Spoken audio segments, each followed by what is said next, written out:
श्री गणेशाय नमः। जय जय श्री राधे, जय जय श्री कृष्ण। आज हम प्रबोधनी एकादशी के बारे में सुनेंगे। कार्तिक मास के शुक्ल पक्ष की एकादशी को प्रबोधनी एकादशी कहते हैं। इसको देव उठनी एकादशी या देवोत्थान एकादशी भी कहा जाता है।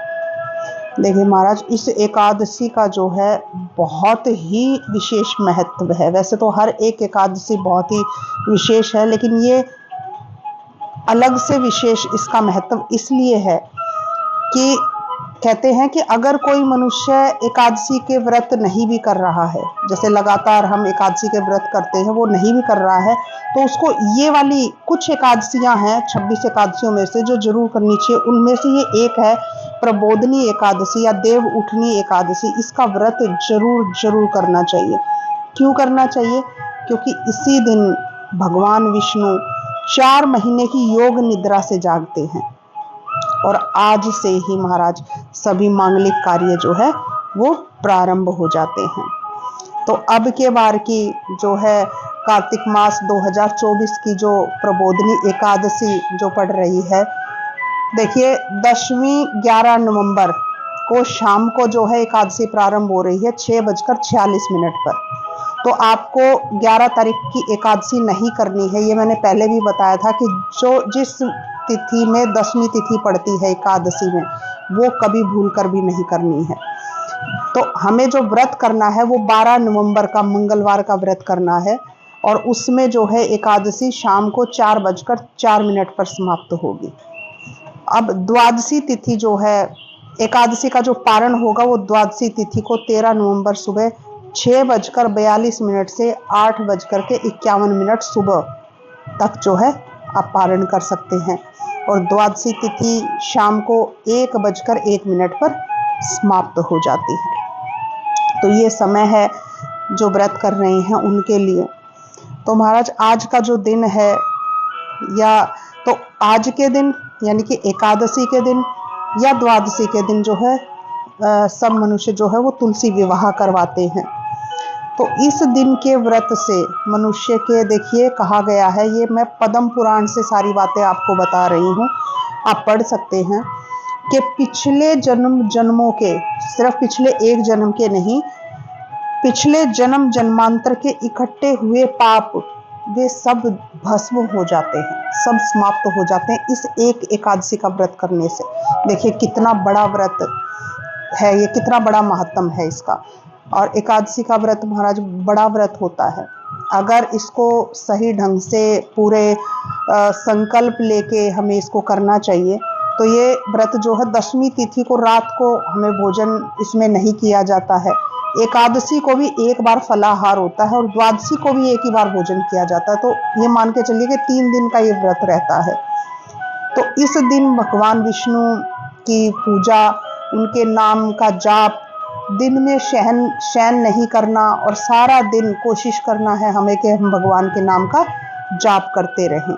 देखिए इस दिन विष्णु सहस्त्र नाम करने का या श्रीमद् भागवत पुराण का जो है 15वें अध्याय का पाठ करने का विशेष महत्व है। और जो महत्व मैं आपको बता रही हूँ, जो व्रत करने वाली महिलाएं या पुरुष हैं, मनुष्य हैं, उसको ये महत्व सुनना चाहिए। यही इसकी कथा है, यही इसका महत्व सुनना ही जो है इसके लिए विशेष फलदायक है, इस व्रत के लिए। और देखिए एक बहुत ही विशेष बात मैं आपको बताती हूँ कि जो नारियां गर्भवती हैं उनको जो है श्रीमद् भागवत के 10वें स्कंद के दूसरे अध्याय में जो है श्लोक नंबर 26 से पाठ की शुरुआत करें, 26 नंबर के श्लोक से पाठ करें, तो उससे क्या होता है, उसमें जो है वो गर्भ स्तुति का वर्णन किया गया है, वहाँ से शुरुआत है उसकी। तो नारी को क्या करना चाहिए, गर्भस्थ नारी को एक कटोरी में थोड़ा सा गंगा जल लें, उसको अपने सामने रखें, आसन पर बैठें और इस पाठ का जो है, इस पाठ को करें, श्रीमद् भगवत गीता के पाठ को इसको करें जो मैंने बताया है अभी आपको। और जब ये पाठ समाप्त हो जाए तो उस जल को ग्रहण करें, यानी कि पी लें, और उससे क्या होएगा, आपके होने वाले बच्चे में संस्कार पोषित होंगे महाराज। और ये जो जल है वो आपके बच्चे के लिए एक सुरक्षा कवच का काम करेगा। देखिए कितनी बड़ी बात है ये। अब देखिए महाराज, इसको ये शब्द श्री कृष्ण भगवान के हैं जो कि वो युधिष्ठिर जी को बता रहे हैं। ये पद्म पुराण से ये मैंने लिया हुआ है। तो वो कहते हैं कि राजन, युधिष्ठिर जी से कह रहे हैं, भगवान श्री कृष्ण के शब्द हैं तो आपको और कुछ सोचने की जरूरत ही नहीं है कि राजन, जैसा वर्णन मैं आपको सुना रहा हूँ वही वर्णन ब्रह्मा जी ने नारद से भी किया था इसी एकादशी के बारे में, तो वही मैं आपको बताता हूँ। तो ब्रह्मा जी क्या बता रहे थे नारद को कि प्रबोधनी एकादशी का व्रत जो मनुष्य करते हैं उनके समस्त, जैसे मैंने बताया था, पापों का नाश होता है और उनके पुण्यों में वृद्धि होती है।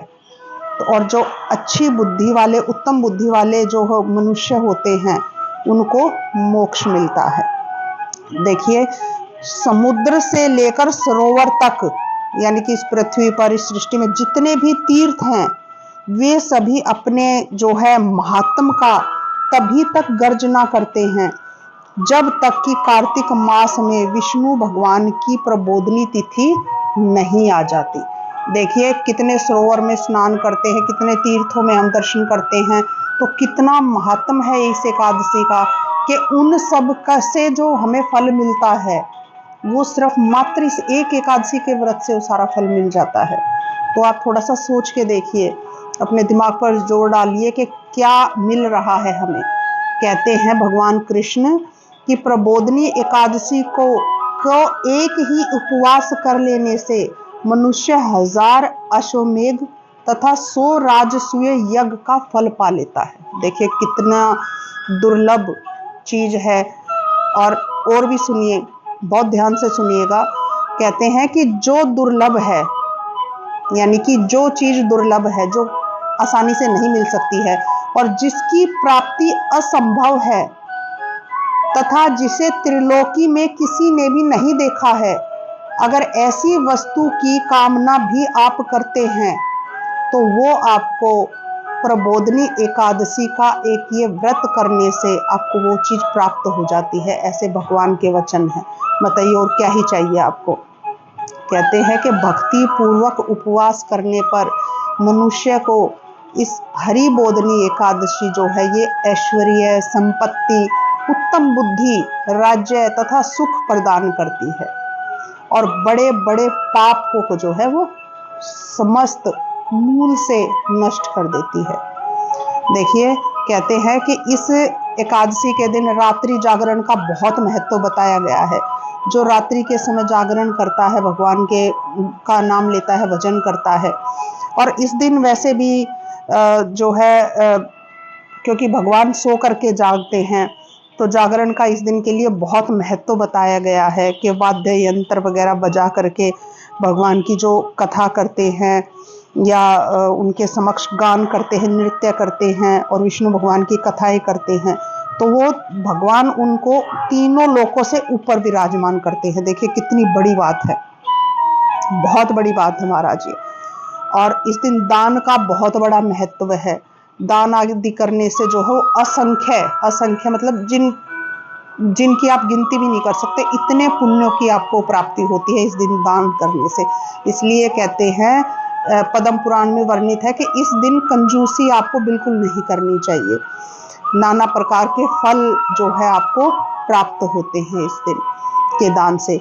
और देखिए आजकल पितृ दोष बहुत घरों में है। आप लोगों के अगर किसी के है तो कहते हैं कि जो लोग प्रबोधनी एकादशी का मन से ध्यान करते हैं, जो इस व्रत का अनुष्ठान करते हैं, उनके पितृ नरक के दुखों से छुटकारा पाकर भगवान विष्णु के परम धाम को चले जाते हैं। बताइए और क्या ही चाहिए आपको। और इतना बड़ा महत्व है कि आपके पितृ भी इससे तर जाते हैं। और क्या चाहिए महाराज। और सुनिए महाराज, जो लोग प्रबोधनी एकादशी या देव उठनी एकादशी का व्रत करते हैं तो कहा गया है कि तीनों लोकों में जो कोई भी तीर्थ संभव है, वो सभी, देखिए यहाँ पे सिर्फ एक मात्र पृथ्वी की बात नहीं कि पृथ्वी के तीनों लोकों के जितने भी तीर्थ हैं उन सब की बात की गई है। तो वे सब प्रबोधनी एकादशी का व्रत करने वाले मनुष्य के घर में मौजूद रहते हैं महाराज। अगर आप सच्चे मन से उपवास करते, व्रत करते, तो सभी तीर्थ आपके घर में मौजूद हैं, आपको कहीं जाने की जरूरत नहीं है। देखिए कितना विशेष महत्व है इस एकादशी का। और लिखा गया है, इसको हरिबोधनी एकादशी भी कहते हैं, कि कार्तिक की हरिबोधनी एकादशी जो है वो क्या करने वाली है, पुत्र और पौत्र प्रदान करने वाली है। तो आप मांगिए तो सही, कीजिए तो सही सच्चे मन से इस एकादशी के व्रत को। बड़ा ही विशेष व्रत है ये। कहते हैं कि एकादशी को भगवान विष्णु के उद्देश्य से मानव जो स्नान करता है, सुबह सुबह उठ के दान करता है, जप करता है या होम करता है, वो सब अक्षय हो जाता है, यानी कि उसका कभी भी जो है क्षय नहीं होता, वो समाप्त नहीं होता है महाराज। तो बड़ी ही, और कहते हैं कि जो मनुष्य उस तिथि को उपवास करके भगवान माधव की भक्ति पूर्वक पूजा करता है, तो उसके 100 जन्मों के पापों से उसको छुटकारा मिल जाता है। मैं ये पद्म पुराण से पढ़ के आपको इस वीडियो में मैं आपको बता रही हूँ। तो जो भक्त व्रत करते हैं वो इसको जरूर सुने और पुण्य प्राप्त करें। देखिए, जनार्दन को संतुष्ट करके मनुष्य संपूर्ण दिशाओं को अपने तेज से प्रकाशित करता हुआ श्री हरि के वैकुंठ धाम को जाता है। देखिए, जिन लोगों को चाहिए कि मेरा चारों तरफ नाम हो, यश हो, मेरा यश फैले, कीर्ति मिले मुझे, उसको ये व्रत जरूर करना चाहिए। संपूर्ण दिशाओं में अपने तेज से प्रकाशित करता हुआ, देखिए उसका बहुत ही यश और नाम हो जाएगा। तो मतलब ये है कि आपकी जो भी इच्छा हो वो सब ये एकादशी उसको पूर्ण कर देती है। बस शर्त एक ही है कि आपको बहुत मन से, भाव से इस व्रत को का संकल्प लेके और आप इसका व्रत करना है आपको। और कहते हैं, आगे लिखा हुआ है कि प्रबोधनी को पूजित होने पर भगवान गोविंद मनुष्यों के बचपन, जवानी और बुढ़ापे में किए हुए 100 जन्मों के पापों को, चाहे वो अधिक हो या कम हो, उसको धो डालते हैं महाराज। देखिए, जो मनुष्य विष्णु के भजन में तत्पर होकर कार्तिक में पराये अन्न का त्याग करता है, मतलब सिर्फ अपने घर का ही अन्न खाएगा पूरे कार्तिक मास, बाहर का अन्न नहीं खाएगा, तो वह चांद्रायण व्रत का फल पाता है। उसको चांद्रायण व्रत करने की जरूरत नहीं है। तो आप आगे कार्तिक मास आए, देखिए एकादशी का अपना एक बहुत बड़ा महत्व है, लेकिन कार्तिक मास में इसका पुण्य फल जो है बढ़कर कई हजार गुना हो जाता है महाराज। तो चांद्रायण व्रत कितना बड़ा व्रत है, तो उसका फल आप एक पूरे कार्तिक मास आप बाहर का अन्न छोड़ करके आप इसको, इस व्रत के फल को पा सकते हैं। तो इतना है ये व्रत का महत्व। और सुने महाराज, कहते हैं कि कार्तिक मास में जो है, जो भगवान हरि की कथाओं को सुनता है, भगवान विष्णु कथाएं सुनता है, उसको सहस्त्र गोदान का फल मिलता है। देखिए, आप एक गौ को भी अगर दान करना है तो आप लोग सोचते हैं कि हाँ मैं तब करूंगा, तो ये तो सहस्त्र यानी कि हजारों गौ की बात हो रही है। तो ये गोदान का फल आप कितनी आसानी से पा सकते हैं। जो कार्तिक मास में भगवान विष्णु की जो जानकारियाँ, जो महात्म, मेरी हर एक वीडियो में भगवान विष्णु का ही तो उनका ही तो महात्म है, उन्हीं की तो कथाएं हैं। तो आप खोल करके उनको जब भी आपका खाली समय मिले तो आपको पढ़ना चाहिए। और एकादशी को तो आपको छोड़ना नहीं चाहिए महाराज, चाहे आप व्रत कर रहे हैं या नहीं कर रहे हैं। मैंने पहले भी एकादशी का महात्म डाला है। जो लोग स्वस्थ नहीं है, जो व्रत नहीं कर सकते हैं, तो मेरी वो पहले वीडियो देखें, उसमें क्या करना है। तो वो लोग ये कथाएं जरूर सुने, तो उसका भी करने का, श्रवण करने का महत्व देखिए। मैं आपको वही बता रही हूँ कि प्रबोधनी एकादशी के दिन श्री विष्णु की कथा जो श्रवण करता है, उसे 7 द्वीपों से युक्त पृथ्वी दान करने का फल प्राप्त होता है। देखिए, और कहते हैं कि जो भगवान विष्णु की कथा सुनकर अपनी शक्ति के अनुसार कथावाचक की पूजा करते हैं, उन्हें अक्षय लोक की प्राप्ति होती है। कितनी बड़ी बात लिखी गई है इसमें। जो श्री भगवान विष्णु की कथा करता है वह तीनों लोकों में के ऊपर विराजमान होता है, जो मैंने पहले ही बताया था। और कैसे करनी है, नाच कर, गा कर, भजन करके भगवान के समक्ष जो करता है, तो तीनों लोकों से ऊपर उसको स्थान देते हैं, भगवान विराजमान कर देते हैं महाराज।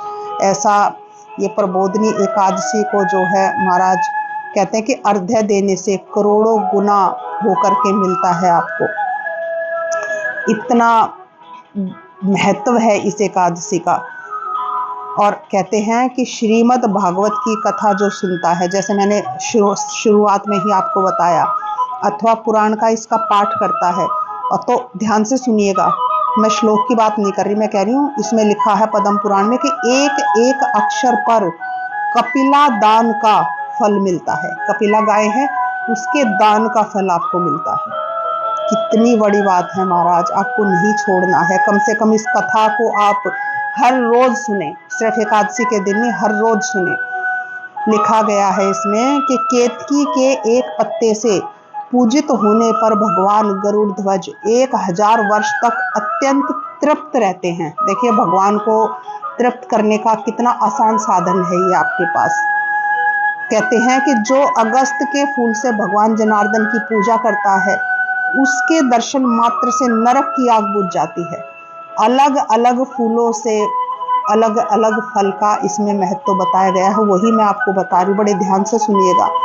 जो कार्तिक में भगवान जनार्दन को तुलसी के पत्र और पुष्प अर्पण करते हैं, उनका जन्म भर का किया हुआ सारा पाप भस्म हो जाता है महाराज। देखिए कितना आसान है, तो आपको इसको छोड़ना नहीं है।